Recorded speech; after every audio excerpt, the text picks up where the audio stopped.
The 2026 WorldSSP Aragon weekend turned into one that Valentin Debise will want to forget as quickly as possible.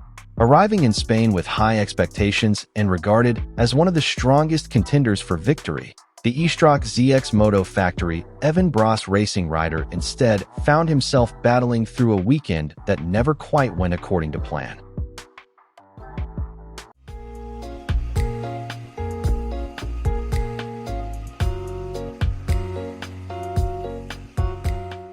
Race 2 at MotorLand Aragon once again highlighted the challenges Debise faced throughout the event. While his rivals fought for podium positions at the front, the Frenchman struggled to find the pace needed to join the fight for victory. In the early stages of the race, Debise dropped as far back as 11th place, well below the positions he has regularly occupied this season. However, Debise refused to give up. Drawing on his experience and determination, he gradually worked his way forward as the race progressed. One by one, he overtook his competitors and eventually climbed into the top 8 by the time the checkered flag fell. An 8th place finish was certainly not the result Debise or the ZXMOTO team had hoped for. Yet despite a difficult weekend, the 34-year-old still demonstrated why he remains one of the fastest riders in the WorldSSP field.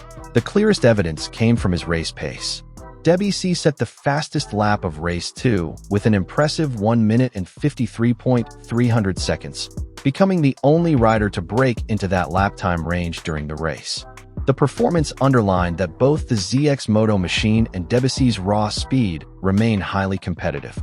Despite the disappointing result, Debise remains third in the 2026 WorldSSP Championship standings with 163 points.